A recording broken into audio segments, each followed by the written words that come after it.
আমার গল্প প্রিয় বন্ধুরা, তোমাদের জন্য আবার একটা নতুন গরম গল্প নিয়ে আশা করি সবাই শেষ পর্যন্ত শুনবেন। তো বেশি কথা না বলে গল্পে যাওয়া যাক।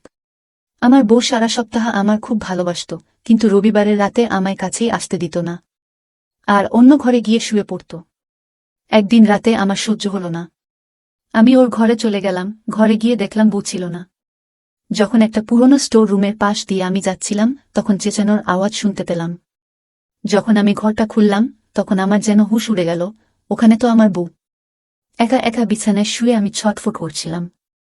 আর বউকে ছাড়া আমার একদম ঘুম আসছিল না।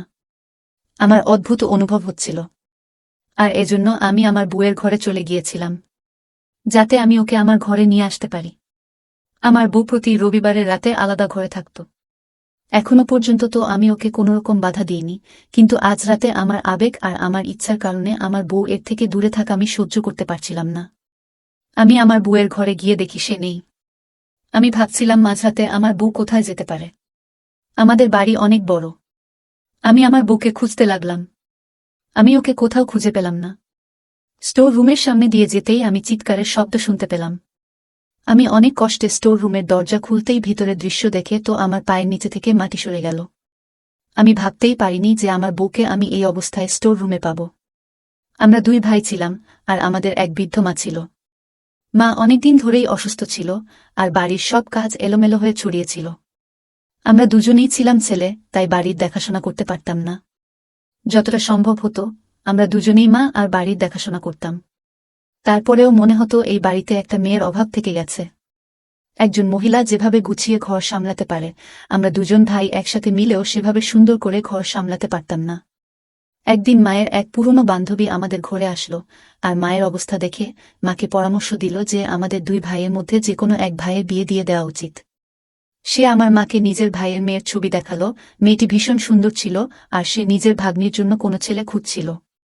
প্রথম দেখাতেই সেই মেয়েটিকে আমার মায়ের ভীষণ পছন্দ হয়ে যায়। মায়ের বান্ধবী ওই মেয়েটির অনেক প্রশংসা করছিল যে ওনার ভাগ্নি শেহনাজ ঘর ভীষণ ভালোভাবে সামলাতে পারত, আর সে পুরো ঘর খুব ভালোভাবে সামনে রাখবে। মাও ঘরের ব্যাপারে ভীষণ চিন্তায় ছিল। এজন্য মা এবার বুঝে গিয়েছিল যে এবার মায়ের সত্যিই কোনো বৌমার দরকার। মা আমার দাদাকে শেহনাজের ছবি দেখিয়ে বলল শেহনাজের সঙ্গে দাদার বিয়ে দিতে চাইছে মা। কিন্তু দাদা মুখের উপর না করে দিল, আর বলল যে সে গরিব মেয়ের সাথে বিয়ে করতে চায়, কেননা সে নিজেও ভীষণ ভালো এবং সে বিয়েতে কোনোরকম পণ নিতে চায় না, বরং নিজেই সে সমস্ত কিছু করতে চায়। আপাতত এজন্যই সে বিয়েতে রাজি হয়নি। মা যখন আমাকে প্রথমবার শাহনাজের ফটো দেখালো, আমি তো প্রথম দেখাতেই ওকে পছন্দ করে নিয়েছিলাম। শাহনাজ একদম সেরকম মেয়েই ছিল যেরকম মেয়ে আমি পছন্দ করতাম। দাদার মতো আমিও খুব ভালো চাকরি করতাম। এজন্য মা ভাবল যে সে দাদার বদলে আমার বিয়ে করিয়ে দেবে। শাহনাজ পড়ালেখায় ভীষণ ভালো ছিল, আর খুব ভালো পরিবারের মেয়ে ছিল সে। তার বাবা নিজস্ব ব্যবসা ছিল।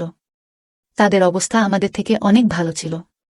মা যখন শাহনাজের বাড়িতে সম্পর্ক নিয়ে গেল, তখন মার মনে হল শাহনাজের পরিবার এই সম্পর্কের জন্য না বলে দেবে। কিন্তু শাহনাজের পরিবারের সদস্যরা আমার মাকে অনেক খাতির করেছিল, আর বিয়ের সম্বন্ধ মেনেও নিয়েছিল। ছেলের মাথা সাজানোর আকুতি তার চোখে মুখে জ্বলজ্বল করেছিল। প্রথম খুশি আব্বার মৃত্যুর পর তো আমরা উৎসব পালন করাই বন্ধ করে দিয়েছিলাম। এদিকে মা নিজের অসুস্থতার কথা ভুলে গিয়ে বিয়ের প্রস্তুতিতে মজেছিল। ছেলেকে বিয়ের সাজে দেখার ইচ্ছায় তার চোখ মুখ জ্বলজ্বল করছিল। দেখতে দেখতে আমার বিয়ের দিন এসে উপস্থিত হল, আর আমি শাহনাজকে প্রথমবার নিজের বউয়ের রূপে দেখলাম। আমি যখন ঘরে ঢুকলাম তখন শাহনাজ ওর সুন্দর মুখের উপর ঘোমটা দিয়ে বসেছিল। সে আমার জন্য অপেক্ষা করছিল। আমি শাহনাজকে বিয়ের উপহার দিয়ে ওর সুন্দর মুখের দিকে তাকিয়ে রইলাম। ও যেন একটা সুন্দর মূর্তির মতো ছিল। ওর যৌবন ভরা শরীর আমার আবেগকে আগুন করে তুলেছিল। আমি হঠাৎ করেই শাহনাজের হাত ধরলাম। ও ভয় পেয়ে চুপ করে বসে রইল। জড়সড় হয়ে গিয়েছিল। ওর লজ্জা পাওয়া আমার খুব ভালো লাগছিল। আমি ওকে আমার কাছে টেনে নিলাম, আর ওকে আস্তে আস্তে ভালোবাসতে লাগলাম। আমার প্রেমের আবেগের সামনে ওর আলতো অস্তিত্ব মুহূর্তেই ভেঙে পড়ল। শাহনাজ সম্পূর্ণভাবে আমার কাছে নিজেকে সঁপে দিয়েছিল। এই বিয়ের রাতটা আমার কাছে খুবই সুন্দর ছিল। আমি শাহনাজের মধ্যে একজন অসাধারণ জীবন সঙ্গী পেয়েছিলাম। সেও আমার প্রশংসা করত, এবং আমরা শারীরিক সম্পর্কে আবদ্ধ হয়েছিলাম। পরের দিন শাহনাজ তার বাড়িতে যায়, এবং আমি সারাদিন তার ফিরে আসার জন্য অধীর আগ্রহে অপেক্ষা করছিলাম। আমার দাদা আমার অবস্থা দেখে আমাকে নিয়ে ঠাট্টা করতে লাগল। আমি দাদার কথায় লজ্জা পেলাম। আর সে বলল, ভালো কথা, তুমি তোমার বউকে এভাবেই যত্ন করো। রাতে শাহনাজ ফিরে এলে আমি তার সাথে ঘরে এলাম এবং আমার হতাশা প্রকাশ করতে লাগলাম। সে আমার কথা শুনে হেসে উঠল, আর আমি সাথে সাথেই তাকে আমার বুকে জড়িয়ে নিলাম।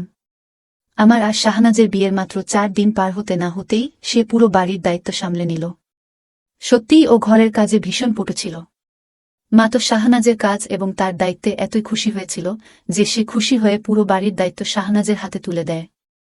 কিন্তু দাদা শাহনাজের সামনে যেতেও লজ্জা পেত, আর শাহনাজের থেকে সব সময় দূরত্ব বজায় রাখত আর নিজের মাথা নিচু করে চলত। সে তার সব কাজ নিজেই করত। শেহনাজকে কেউ কোনো কাজ বলত না। শেহনাজও বাড়ির পরিবেশ সম্পর্কে পুরোপুরি জেনে গিয়েছিল, আর এবার তো মাও আরাম আর শান্তি পেয়েছিল। শেহনাজ ঘরের কাজ করার সাথে সাথে আমাকেও পুরো সময় দিত।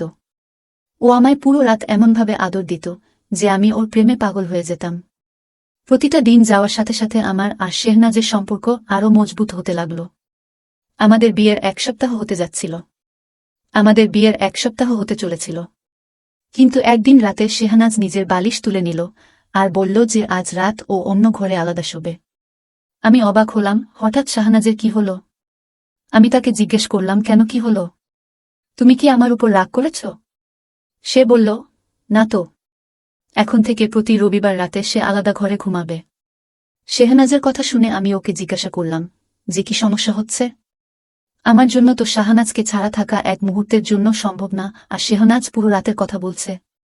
আমার মন খারাপ দেখে সে বলতে লাগল যে তুমি চিন্তা করো না। আসলে আমি মানত করেছিলাম যে যদি আমি এমন বর পাই যে আমায় খুব ভালোবাসবে, তাহলে আমি প্রত্যেক রবিবারের রাতে আমার বরের থেকে আলাদা থাকব। আর এই জন্য আমি এবার নিজের মনস্কামনা পুরো করতে চাই। কেননা তুমি আমাকে ভীষণ ভালোবাসো। শাহনাজের কথা শুনে আমি বললাম যে যদি তোমার এটাই মানত হয় তাহলে আমার কোনো আপত্তি নেই, কিন্তু তোমাকে ছাড়া আমি কিছুতেই থাকতে পারি না। আমার কথা শুনে সে বলতে লাগল যে আমাকে ছেড়ে থাকাও ওর জন্য ভীষণ কঠিন, কিন্তু আমরা দুজনে তো একই বাড়িতে আছি, আর আমি শুধু একটা মাত্র রাতে আলাদা থাকব। শাহনাজ বালিশ নিয়ে ঘর থেকে চলে গেল। আমি বিছানায় শুয়ে এপাশ ওপাশ করতে থাকলাম। শাহনাজের অনুপস্থিতিতে আমি এক মুহূর্তও ঘুমাতে পারিনি। কিন্তু আমি এই ভেবে চুপ হয়ে গেলাম যে এটা শুধু একটা রাতের জন্য। ও সারা সপ্তাহ তো আমাকে এত ভালোবেসেছে, আমি তাকে ছাড়া এক রাত একা কাটিয়ে দিতেই পারি। পরের দিন সকালে শাহনাজ ঘরে এলে আমি ওকে দেখে বুঝলাম যে ওর মনটা একটু খারাপ বোধ হয়। আমি ওকে জিজ্ঞেস করলাম, কি হয়েছে? সে বলতে লাগলো যে সে ঘরে একা ঘুমাতে পারেনি। আমি ওকে আদর করে জড়িয়ে ধরে বললাম, যদি তাই হয় তাহলে আমাকে ছেড়ে আর যেও না। আমার কথা শুনে শাহনাজ বলতে লাগল, যে কোনো মূল্যে তার ইচ্ছা তাকে পূরণ করতেই হবে, আর কিছুদিনের মধ্যেই আমাকে ছাড়া থাকার অভ্যাস ওর হয়েই যাবে। আমি শাহনাজকে বিরক্ত করার জন্য মজা করে বললাম, তুমি খুব নিষ্ঠুর। নিজের উপরেও জুলুম করছ, আর আমার উপরেও। তুমি তো অন্য কোনো মানত চাইতে পারতে, কিন্তু তুমি আমাকে কষ্ট দেওয়ার জন্যই এরকম মানত চেয়েছ। শাহনাজ আমার দিকে হালকা করে তাকালো আর ঘরের কাজে ব্যস্ত হয়ে গেল। আমি গিয়ে মায়ের কাছে বসলে সে শাহনাজের অনেক প্রশংসা করছিল। আমি খুব খুশি ছিলাম যে আমার মায়ের শাহনাজকে নিয়ে বাকি শাশুড়িদের মতো কোনো সমস্যা ছিল না। এখন বাড়িটির খুব ভালোভাবে রক্ষণাবেক্ষণ করা হচ্ছিল, আর সবাই যে যার জায়গায় খুব খুশি ছিল। শাহনাজ মায়ের এত ভালো যত্ন নিল যে মায়ের স্বাস্থ্যও ভালো হয়ে উঠছিল। কেউ একজন ঠিকই বলেছেন যে ভালো বউ ঘরকে স্বর্গ বানায়। আর সত্যিই তাই, শাহনাজ আমার ঘরকে স্বর্গ বানিয়ে দিয়েছে। প্রতি রবিবার রাতে সে আমাকে যন্ত্রণায় ফেলে অন্য ঘরে চলে যেত, আর এই জিনিসটা আমার একদম ভালো লাগত না। আমি একা বিছানায় শুয়ে শাহনাজের অনুপস্থিতি অনুভব করতাম। শাহনাজের কোলে ঘুমিয়ে আমি অভ্যস্ত হয়ে গিয়েছিলাম। যতক্ষণ না আমি ঘুমিয়ে পড়তাম, শেহনাজ আমার মাথায় হাত বোলাতে থাকত, এবং এখন তো আমি তাকে ছাড়া ঘুমাতেও পারি না। শেহনাজ আমাকে একদম তার নিজের করে নিয়েছিল। ঠিক এরকমই এক রাতে শাহনাজ অন্য ঘরে চলে গেল, তাই আমি একা ঘুমাতেই পারলাম না। আর এরপর আমি ঠিক করলাম যে এখন থেকে আর শাহনাজকে আমার থেকে আমি দূরে থাকতে দেব না, আর এই দূরত্বটা মুছে দেব। আর এটা ভাবতে ভাবতে যখন আমি ওর ঘরে পৌঁছলাম তখন ওকে পেলাম না। তাই ওকে খুঁজতে গিয়ে স্টোর রুম থেকে আমি চিৎকারের আওয়াজ শুনতে পেলাম। তাই সাথে সাথে আমি স্টোর রুমে ঢুকলাম। আমার স্ত্রী শাহনাজ আমার দাদার সাথে স্টোর রুমে উপস্থিত ছিল, আর সে বাজেভাবে চিৎকার করছিল। আমার দাদা ওর দুহাত চেপে ধরে ওকে চুপ করানোর চেষ্টা করছিল। আমি যেই ভিতরে ঢুকলাম আমার দাদা আমাকে বলল, তোর বউ এখানে তার প্রেমিকের সাথে লুকিয়ে দেখা করছিল। আর আমি যখন ভিতরে এলাম তখন সে চিৎকার করতে লাগল, কিন্তু ওর প্রেমিক পালিয়ে গেল। যখন আমি তাকে বললাম যে আমি তোমার সব সত্যি বলে দেব, তখন ও উল্টে আমাকেই দোষ দিল আর বলতে লাগল যে সে তোমাকে বলবে আমি ওর সম্মান হানি করতে যাচ্ছিলাম। দাদার কথা শুনে আমার মুখ রাগে লাল হয়ে গেল। আমি এগিয়ে গিয়ে শাহনাজের মুখে একটা চড় মারলাম। অনেকক্ষণ ধরে কিছু বলতে চাওয়া শাহনাজ চট খেয়ে একেবারে থমকে গেল আর আমাকে বলতে লাগল, একবার হলেও আমার কথাটা তো শুনে না। কিন্তু আমি নিজের চোখে দেখছি যে মাঝরাতে শাহনাজ কোনো অবস্থায় স্টোর রুমে দাঁড়িয়েছিল। সে বলছিল সে এখানে তার কোনো প্রেমিকের সাথে দেখা করতে আসেনি, বরং আমার দাদা নাকি তাকে ডেকেছে। আমি আমার পবিত্র আর নিষ্পাপ দাদার বিরুদ্ধে ওর মুখে এরকম বিষাক্ত কথা শুনে স্তব্ধ হয়ে গেলাম। আমি শাহনাজকে চুলের মুঠি ধরে টেনে ঘরে নিয়ে আসলাম। আমি যে মেয়েকে নিজের মান ইজ্জত ভাবতাম আর যাকে এত ভালোবাসতাম, সে আমারই পিঠে ছুরির আঘাত করল। আজ আমি বুঝতে পারলাম যে পুরো সপ্তাহ আমাকে খুশি করার পর রবিবারে কেন সে অন্য ঘরে গিয়ে ঘুমাত। আমি জানতে পারলাম এবার যে এটা তার মানত বা মনস্কামনা ছিল না, বরং তার প্রেমিকের সাথে দেখা করার সময় ছিল। যদি আজকে আমার দাদা যদি ওকে এই অবস্থায় না দেখত, তাহলে আমি জীবনভর হয়তো ওর এই কাণ্ডকারখানা জানতেও পারতাম না। আমি শাহনাজকে বললাম যে এক্ষুনি নিজের জিনিসপত্র গোছাও আর নিজের ঘরে চলে যাও। আমার ঘরে ওর জন্য আর কোনো জায়গাই ছিল না। শাহনাজ আমার পায়ের উপর পড়ে আমাকে বলতে লাগল যে আমি যাতে ওর কথা একবার অন্তত শুনেনি। এমনিতে শাহনাজের আর কোনো কথাতেই আমি একদম বিশ্বাস করতে চাইছিলাম না, কিন্তু আমি ওকে একবার সুযোগ দিতে চাইছিলাম। আমি শাহনাজকে ভীষণ ভালোবাসতাম, তাই আমি ওকে বললাম যে একবারই সুযোগ, যা বলার বলো। ও বলতে লাগল যে বিয়ের আগে একটা ছেলেকে ও পছন্দ করত, কিন্তু তাদের দুজনের মধ্যে এমন কোনো সম্বন্ধ ছিল না যে শাহনাজকে লজ্জা পেতে হবে। ওই ছেলেটি শাহনাজকে পছন্দ করত, কিন্তু ওর বাড়ির লোক সম্বন্ধ পাঠাতে রাজি হয়নি। শাহনাজের কাছে ওই ছেলেটার কিছু ছবি রাখা ছিল, আর ওই ছেলেটি দুবাই যাচ্ছিল। তো শাহনাজ ভেবেছিল যে ও সেই ছেলেটিকে ছবিগুলো ফেরত দিয়ে দেবে, কেননা এখন ও আমার বউ আর ও আমাকে ভীষণ ভালোবাসে। একদিন যখন ও নিজের মায়ের সাথে দেখা করার জন্য নিজের ঘরে গেল, তখন সমস্ত কিছু জিনিসপত্র গুছিয়ে নিয়ে ওই ছেলেটির সাথে শেষ দেখা করার জন্য ওকে হোটেলে ডেকেছিল। ও ছেলেটিকে ছেলেটির সব জিনিসপত্র ফিরিয়ে দিয়ে নিজের হাসি খুশি আর স্বাধীন জীবন থেকে তাকে মুক্ত করে দিল, আর ওই ছেলেটিও শাহনাজকে ভুলে নিজের জীবনে আগামী দিনের পথ চলায় এগিয়ে গেল। কিন্তু ওদের সেই শেষ দেখা শাহনাজের জীবনে সমস্যা হয়ে দাঁড়াল। যখন শাহনাজ ওই ছেলেটির সাথে দেখা করতে শেষবারের মতো হোটেলে গিয়েছিল, তখন আমার দাদা ওকে দেখে নিয়েছিল আর লুকিয়ে ওর ভিডিও বানিয়ে নিয়েছিল, যেখানে ওই ছেলেটা শাহনাজের মনে হয়েছিল তার প্রাক্তনের সাথে তার যে সম্পর্ক সেটা মাটির তলায় চাপা পড়ে গেছে। আর এবার ও আমার সাথে খুশি খুশি একটা সুন্দর জীবন কাটিয়ে দেবে। কিন্তু আমার দাদা ওর ভিডিও বানিয়ে ওকে ব্ল্যাকমেইল করতে লাগল, যাতে ও সপ্তাহে একটা করে রাত দাদার সাথে কাটায়। ও আমার দাদার হুমকিতে ভয় পেয়ে যায় আর আমাকে কিছুতেই ছাড়তে চায়নি। এই জন্য ও সিদ্ধান্ত নিয়েছিল, আর ও প্রত্যেক রবিবারের রাতে আমার দাদার সাথে স্টোর রুমে কাটাতে লাগল। কিন্তু এই সমস্ত ও নিজের ইচ্ছায় করেনি, তাই আমার দাদার উল্টোপাল্টা ব্যবহারের জন্য ও চিৎকার করত। শাহনাজ আমার সামনে হাত জোর করে কাঁদতে লাগল। ও বলতে লাগল যে ও নিজেও এই পাপের জীবন থেকে বের হতে চাইছিল, কিন্তু আমাকে ছাড়া ও বাঁচতে পারবে না। এই জন্য কখনো ও সত্যি বলার সাহস করেনি। আমি অবিশ্বাসের চোখে শাহনাজের দিকে তাকিয়েছিলাম, ওর সব কথাই আমি বিশ্বাস করতে পারছিলাম। কিন্তু এই কথায় আমি কখনো বিশ্বাসই করতে পারছি না যে আমার দাদা শাহনাজের সাথে সম্পর্ক করার জন্য ওকে ঘরে ডাকত। আমার দাদা তো ভীষণ পবিত্র আর সাদাসিধে মানুষ ছিল, সে তো কখনো চোখ তুলেও কোনো মেয়ের দিকে তাকায়নি। আর শাহনাজের সাথে সম্বন্ধ করার সময় সে নিজেই বারণ করে দিয়েছিল। তাহলে কেন সে শাহনাজকে নিজের কাছে ডাকত? আমি তো পুরোপুরি দ্বন্দ্বের মধ্যে পড়ে গিয়েছিলাম। শাহনাজের চোখের জল বলে দিচ্ছিল যে সে সত্যি বলছিল, আর আমি আমার দাদার পবিত্র চরিত্রের সবথেকে বড় প্রমাণ ছিলাম। আমি মাথা ধরে বসে পড়লাম। আমি কিচ্ছু বুঝতে পারছিলাম না। আমি শাহনাজের সাথে কোনো অন্যায় করতে চাইছিলাম না, কিন্তু আমি এমন একজন মহিলাকে আপন করতে পারতাম না যে কিনা আমার দাদার চরিত্রের দিকে আঙুল তোলে। আমি ওকে বললাম যে আপাতত যেন ওর ঘরে চলে যায় আর কিছুদিন ওখানেই থাকে। আমি ঠান্ডা মাথায় এই ব্যাপারটা ভাবব, তারপরেই কোনো সিদ্ধান্ত নিতে পারব। সকালবেলা আমি নিজেই শাহনাজকে ওর বাড়িতে দিয়ে এলাম।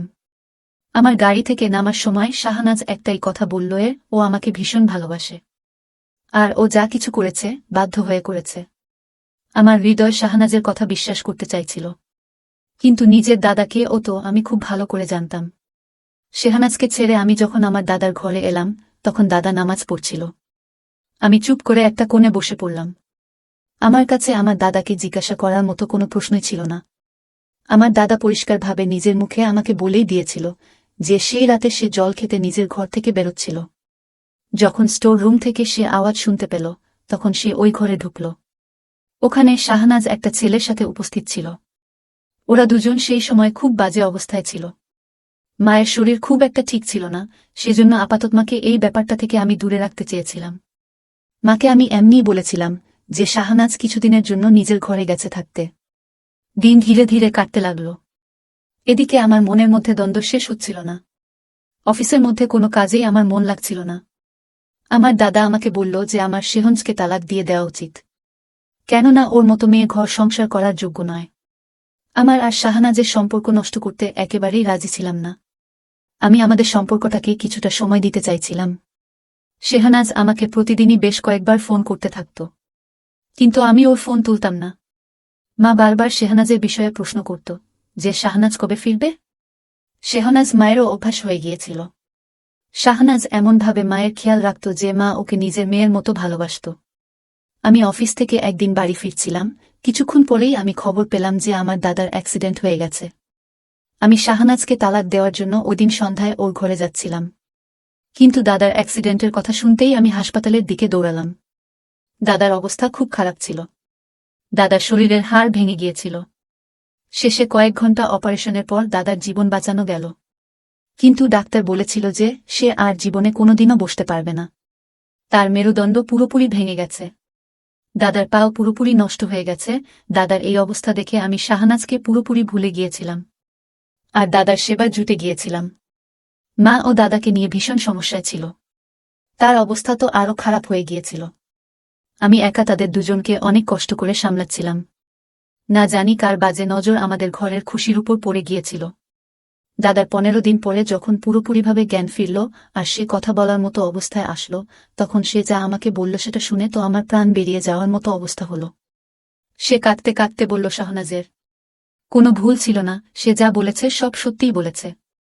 সে সত্যিই ওই ছেলেটার সাথে শেষ দেখা করার জন্য গিয়েছিল, কিন্তু দাদাই নাকি ইচ্ছাকৃতভাবে তাদের কিছু মুহূর্তের ভিডিও বানিয়েছিল যাতে দাদা তার বিরুদ্ধে ব্যবহার করতে পারে। শাহনাজ খুব ভালো আর ভদ্র মেয়ে ছিল। যখন সে জানতে পারল যে দাদার কাছে তার ভিডিও আছে যার মাধ্যমে সে ওর আর আমার সম্পর্ক শেষ করিয়ে দিতে পারে, তখন সে দাদার কাছে কাকুতি মিনতি করেছিল যাতে দাদা সেরকমটা না করে। দাদা খুব ভালো করে জানত যে শাহনাজ আমাকে ছাড়া থাকতে পারবে না। এই জন্যই দাদা তার পুরো সুযোগ নিয়েছিল আর তাকে বাধ্য করেছিল যে সপ্তাহে একটা করে রাত যাতে দাদার সাথে সে কাটায়। প্রথমে শাহনাজ মানা করেছিল, কিন্তু দাদা যখন তার ভিডিওগুলো নিয়ে তাকে ব্ল্যাকমেইল করেছিল তখন সে বাধ্য হয়েছিল। দাদা বলতে লাগল যে প্রত্যেক সপ্তাহে সে শাহনাজের সাথে জোর জবরদস্তি সম্পর্ক স্থাপন করত, আর শাহনাজ তাই এভাবে চেঁচাতে থাকত। আর ও এই সমস্ত নিয়ে ভীষণ চিন্তায় থাকত। ও আমাকে ঠকাতে চায়নি। সেই দিন রাতেও শাহনাজ নিজেকে বাঁচানোর জন্যই চেঁচাচ্ছিল আর অপেক্ষা করছিল যে ওকে দাদা যাতে ছেড়ে দেয়। কাঁদতে কাঁদতে দাদা বলল যে সে একজন সরল মেয়ের জীবন নষ্ট করেছে আর এই জন্যই উপরওয়ালা এমন শাস্তি দিয়েছে তাকে। আমি তো দাদার কথা শুনে হয়ে গেলাম।